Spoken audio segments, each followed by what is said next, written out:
That was literally and officially the worst date of my life, and it was not even my date.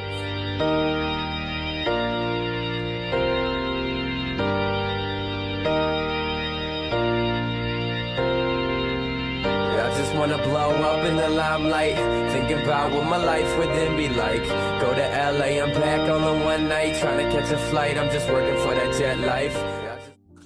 Hi guys, welcome back to the channel. If this is your first time seeing this face, I'm so sorry that YouTube has been denying you of this lit content, but you're welcome home. Make sure you subscribe and turn on the post notification bell. And if you're a returning subscriber, girl, welcome back to our channel. Come in and have a seat. I have gist for you. This is going to be a get ready with me story time video. And I know you'll be asking, you're in the middle of a pandemic, where are you getting ready to go? Well, I'm getting ready to go to Instagram. Okay, now that I'm done with my brows, we can kind of move forward. My first step in makeup is cleansing my skin, and I'm using this Garnier micellar water. Oh my god, I cannot.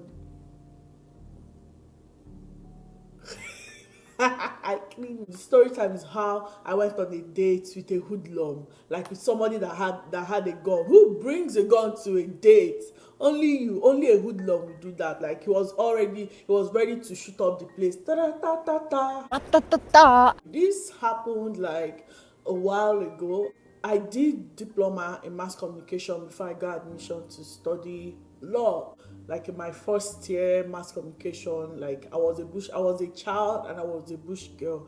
Like I'm still a bush girl, but then I was a bush girl that was in denial. Like I didn't want to believe that I was a bush girl, so I was trying so hard to do cool things like this. And I was like always on my own. I didn't have friends, at least the first month. So after a while, there's this girl that started being nice to me. I would call her Assumption.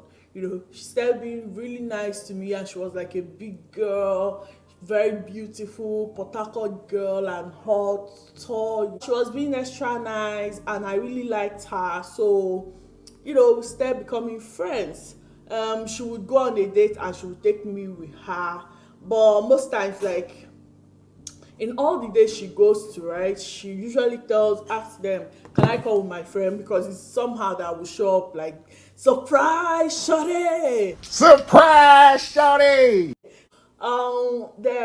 We got really literally so close to a point that I started going to her hostel every weekend. I was at her house, at her apartment, or whatever, her lodge, for the weekend. I was had to go down school to buy fries, yam and pepper, fried yam and pepper and all of that. So as we are walking, we just saw like a fine car, just a fine vehicle just past us. Like I think it was a Porsche, I really can't remember, don't quote me. And then I didn't know the names of cars.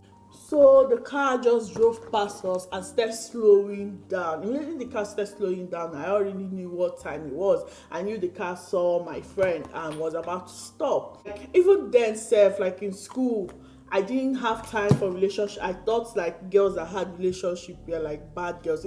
I was also one of those, I'm married to Jesus, Satan leave me alone. So there was no way. And I was always looking raggedy, so there was no way that car could have stopped for me.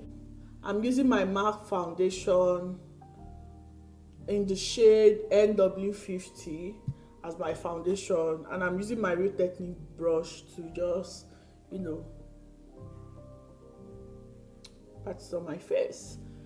As we were approaching the car, immediately the door opened, and when the door opened, this guy, this tall, dark, handsome zaddy, I'm going to call him Hoodlum for the sake of this story. Hoodlum stepped out of the car and he was looking so freaking fine. I was like, damn, Assumption, you've hit jackpot, My friend was just walking as if, she was not interested, but she was still approaching him at that point. So when we finally walked up to him, I passed him, and that my friend was just slowing down because she knew like the guy stopped for her, and as expected, the guy was like, hello, excuse me. I'm like, hey, and he has the voice on top. Nah, kill me. So I stood one side and was like this. I was waiting for them, so I don't know what they were talking about. Cause I can remember her, laughing. I'm like, damn, is it that funny? After the whole thing, they exchanged numbers. He even offered to drop us where we are going. My friend refused. He also offered to give us money to pay for what we are going to buy. My friend also refused. I'm like, okay then. After the whole thing, I actually forgot about him. On Saturday, she called me. She was like, "Oh, can you come over?" I'm like, "Why?" She said, "I'm going on a date." Usually, whenever she calls me and she tells me, "Oh, do you want to go out?" I'm like, "Wait, girl, is there food?" And she said yes. I'm like, "Where we going? Where we going? Say less. I'm coming." So that was actually, and her point for always bringing me along with her is that, so that, like, if anything wants to, I'm like, wait, if anything wants to happen, you think it will also not happen to me? You think little old me will save you? Anyway, the food is what it. Let's go. So yeah, as usual, she called me this time around, and I went and I got dressed to go to her house. When I got there, she was like, "Oh, he said he's going to be here in the next 10 minutes." I'm like, "Fine. As usual, have you told him that you're bringing someone?" She was like, so when I got to her place, she was like, "Oh, he said he will be here in 20 minutes time." I'm like, "Girl, okay, whatever. What am I using myself to do? Nothing is food. Nothing is more important than food." So when it was like up to 15 minutes, we went downstairs to wait for him. And bear in mind, I didn't know it was hoodlum, because, like, I was not thinking about anyone. It was not my problem. So when we went downstairs, it was after 20 minutes. He had not appeared, and we were downstairs like, "Where the fuck is my ride? Where the fuck is my ride? Where the is my ride at? Where's this at? For real?" And all of a sudden, this car pulled up, and I was getting ready to, like, jump in, and she was like, wait, hold on. Wait a damn minute. And she looked, and it was not the guy. And she was like, "This is not the guy. This is not the person that was supposed to pick me, so maybe we should wait." Then she called him, was like, "Hey, what's up? You were supposed to be here 20 minutes ago, or let's say 5 minutes ago, and you're not here." I was like, "Oh, I sent someone to pick you up, and he said he's here." And that was like our first, that should have been our first, "Nina, Mayday." So my friend was like, "You know what? No. I can't go on it. Like, no, you can't send someone else to pick me up. Not only is it like," she was like, "not only is it disrespectful, it's also not like, I'm already taking a risk going out with you. I'm already risking going out with you. Now you want me to enter the car of someone I've never met before? That's not going to happen." So he was like, "Okay, hold on. I was in a meeting. I'm coming out to pick you." And she was like, "Do you know what? Forget about it. I'm not going on the date with you anymore." So I was like, damn.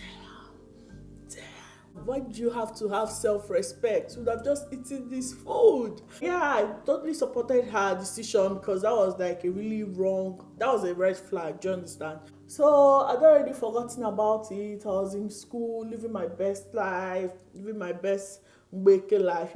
I'm living my best life. And then one day, one of the weekends, she was like, "Oh, we are going on a date this weekend." I'm like, "Girl, is there food?" As usual, she said yes. I'm like, "Say less, I'll come with you." So she didn't tell me it was the same guy. She didn't tell me anything. Only for us to get, in fact, at the point where he gave the first red flag, I didn't even know he was the one. Yeah, I don't really ask people about their personal lives like that. I let them tell me what they want me to know. So yeah, I was just there, and she told me, "Oh, we are going on a date." So we got downstairs and waiting as usual, and hoodlum pulled up.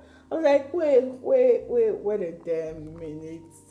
So I'm like, "Oh, you're going on a date with him?" And she said yes. I'm like, "That's cool." So she entered the car, and I got into the back seat at a third wheeler. I make sure I greet, so that you not say, "Oh, it's because I not greet you that you refuse to give me food." I greeted you. Greeted him, "Oh, good afternoon, sir." I got into the car, and we headed off to the place. So we got to this really fine hotel, this really cool hotel, but we are the restaurant part of it, or the eating out part of it. So I was just there chilling.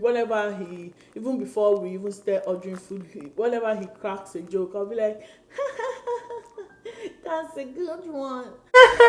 Yeah, that was a really good one. So that like I can get food. So we were there, and next thing he said, you can order anything you like, even if you want takeout, you can order takeout. I'm like, what did you say? I can order anything I want? Ha! That's how I was there. Can I get that? Can I get that? Can I get that? You're telling me to order whatever I want. I'm like, I want greens, beans, potatoes. Creams, potatoes, tomatoes, lamb, lamb, I ordered, I didn't, don't mind me, I didn't order a lot, but like I ordered a lot more than I would necessarily order. I ordered takeout too. So we're just there chilling, and he was communicating with my friend, and when the food came I kind of lost focus on whatever they were talking about. But I noticed something subconsciously. I noticed that he was always talking about going to his hotel room, and that was another Nina, mayday. Anything he says, it will literally circle back to going to his hotel room. It was like when my friend was eating, me, I was tearing up the food, like I was eating anyhow, and my friend was just taking her time, because that's how she eats, even like privately, even at home. So tell me why he said, oh, you don't feel comfortable eating here, we can go up to my room.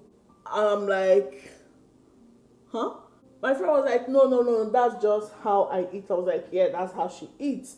Then I don't know how they were talking about phone, and he said something like, oh, my business phone is upstairs in my room, and I know it must be ringing right now, so can we go upstairs and get it? In my mind, I'm like, how big is the phone that you need two people to carry it? So my friend was like, no, you can go and get your phone, we'll wait right here. Then he now said, oh, that this hotel, the rooms are literally nice. That he's staying in the penthouse part of the room, so that is literally very beautiful. That if you want to come up and take pictures and all of that. I'm like, first of all, I'm using a Nokia Touch, and my friend's phone was nice, but like she didn't want to take pictures. She was like, oh no, don't worry, I don't want to take any pictures. At this point, I'm like, let it go. It's not working at this point. Be like Elsa and let that shit go. She's not going up into your room. But of course I didn't say it out, because I had something at stake, my food. He was just literally like always circling back to my friend coming to his room and all of that. Even though he was not being forceful, he was being sly about it, as if, oh, just because we were kids, he can say things to deceive us to go to his room, or to deceive my friend rather, to come to his room. But he didn't know, like, we had a little bit of sense, because if we had full sense, we wouldn't have been going on a date with a grown-ass man. I was getting really irritated with him, always like literally insisting on my friend going to the room with him. I'm like, I'm ready to get the fuck ASAP. Then I looked at my food. After this shit, the fuck ASAP after this. After eating my food, I will leave. Just kept on insisting. And then at some point, it was as if the date was prolonging. Whenever my friend mentions, oh, I think it's time for us to start leaving because it's getting late, he'll be like, oh, let's relax, I'll drop you. Of course he will drop us. You are the one that picked us, although we had our transport fare just in case. So after, like, we got there, let's say we got there around 12 in the afternoon, and we were leaving there literally around 4. Do you understand? And the whole time we were there, it was him trying to make my friend go up to follow him up to his room. Yeah, my friend refused, and at the end of the day, he was dropping us off, and that's where the craziness started.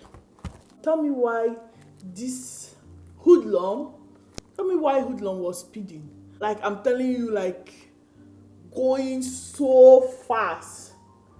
I was so scared. I was like, now I'm panicking. Now I'm scared. Now I'm panicking. Yeah, Don't panic. No, I am, because I was so scared. I didn't know how to tell him to, like, that he was speeding. My friend was like, don't you think you should slow down? I was like, oh, I'm not speeding. It's the car.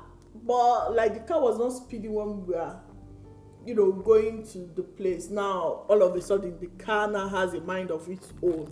Okay, he was speeding. I'm like, he's literally trying to kill us just because he didn't get what he wanted. Nobody forced you to take us on a date. Nobody forced you to do anything. You actually did it yourself. And at first my friend didn't want to go on a date with you after you pulled what you pulled, but you literally came back to beg and she agreed to go on a date with you, and this is how you're acting. So I was literally disgusted by his action. I was like, is this who we are?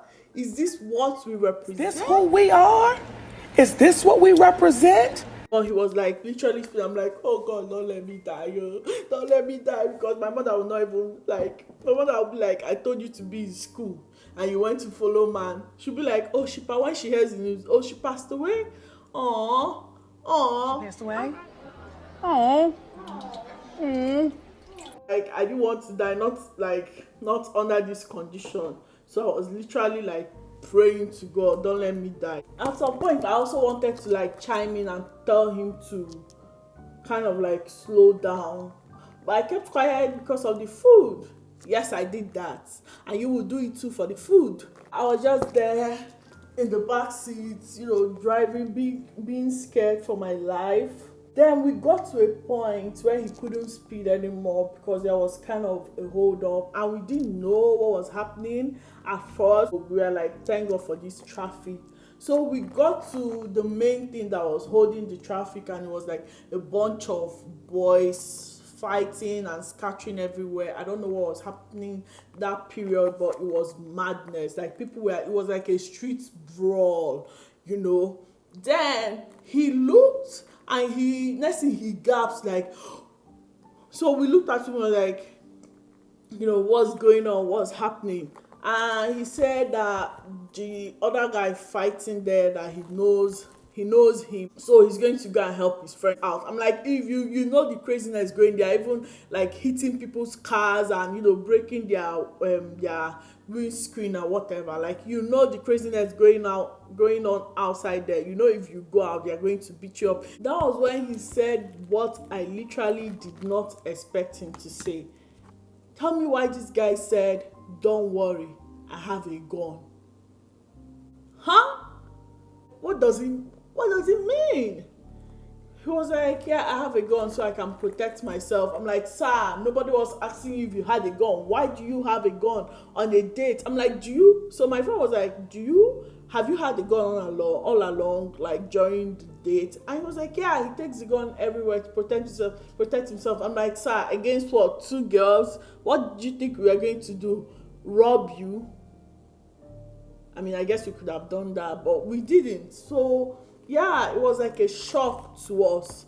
So we were trying to let him know, oh, don't open this car, because at that point he had literally stopped and people were gathering. People were already noticing, the boys there fighting were already noticing him and gathering around. I think it was a court fight. I really cannot remember. I didn't know the details of the fight. So at that point, when the boys were already approaching the car, I was so scared. I gathered everything that was important to me, aka my food, and I was holding it like this. I'm like, oh, nothing should happen to my food.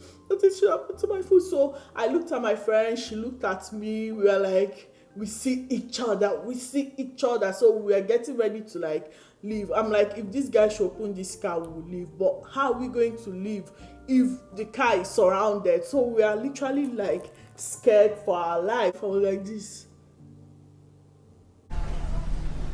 I was shocked. I was in tears almost. We were just there brainstorming with our eyes, looking at each other and just thinking of the possible. So I was just thinking of how we can escape this hell of a date. It's not even my date. At some point, what I thought of, I started encouraging him to, I was like, oh, you can go and protect your friend. I will also do that for my friend, which is true. If I see my friend in a brawl, I will join in and fight too. So I was telling him, oh, not that dangerous. If people are using bottle, guy, you're on your own though. So I was kind of telling him to go out and join his friend. And my reason for saying that is so that once he goes, all the attention will shift from the car towards him because he's going out to fight and will find a way to escape. I'd like literally almost forgotten that he said he had a gun.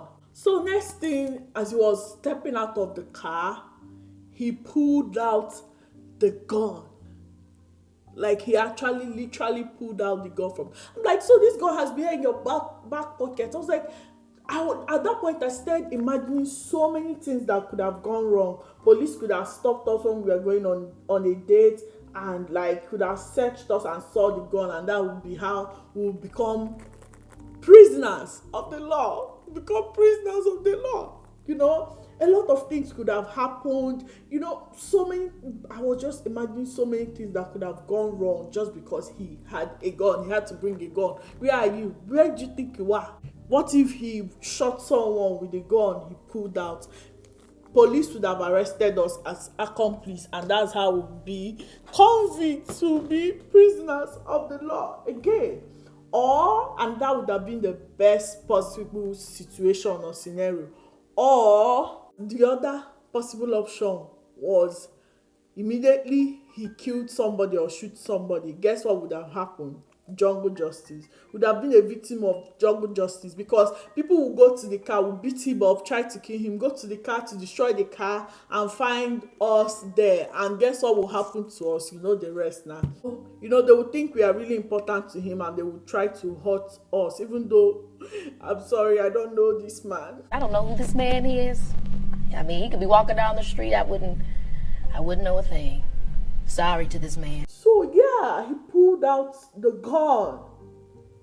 Like he stepped out of the car. Well, immediately he pulled out the gun. Trust me, all the attention just moved to him, and immediately I looked at my friend. She looked at me, and I just stepped out. We just stepped out of the car with my food, of course, and started walking. We are walking like nothing. All the attention, like it was so crazy that all the attention moved to him and left from the car. You know. And we just stepped out of the car. This is the last I'm using. I got this from AliExpress. So we got out of that car and we started walking as fast as we were almost running. Like we couldn't run, because if we ran, we would have drawn attention. Where a whole lot of things are happening. When you run, you're kind of drawing attention to yourself. So we said to walk, but as fast as we could. Like in my mind, I was running. I was Ushamboat running, like Choma and John were just running away. But like physically, I was walking. I was just singing, if I could run away, I'll run with you. I actually really wanted to run, to get as far away from that situation as possible, because you are pulling out a gun in a street. You're bringing a gun to a bottle fight. Excuse me, sir, you don't care about yourself and your freedom, but we care about ourselves and our freedom. That's why we are moving. Why am I crying? So we walked and walked and walked until we got to a place where we saw a bike. I will make sure that bike man was never around that area, was coming from, you know, from the school side. We got into the bike and we left. Immediately I got home and started thinking about my life. I'm like, Chisom, you went through all of this because of what? Food. Was it worth it? Although I would never put myself in that situation anymore. Like, but it is what it is. It is what it is. So we're just there chilling in the night. Tell me why this man called. I was like, oh, why did you leave? Why did you guys leave? He called my friend, actually. Hoodlum called my friend. I was like, oh, why did you guys leave? He dug deep and deep and deep and found the audacity to ask that question. Like, you're asking me why I left, why I went home. Are you mad? Are you crazy? Like, you didn't know what you pulled. So my friend was like, are you seriously asking me that question? Wait, let me even tell you now. Let me use this opportunity to tell you now never to call my line anymore, because you don't care about yourself and you put yourself in danger. Now you want to put us in danger. So my friend was like, you know, don't call me again. And tell me why this guy, instead of apologizing, started laughing.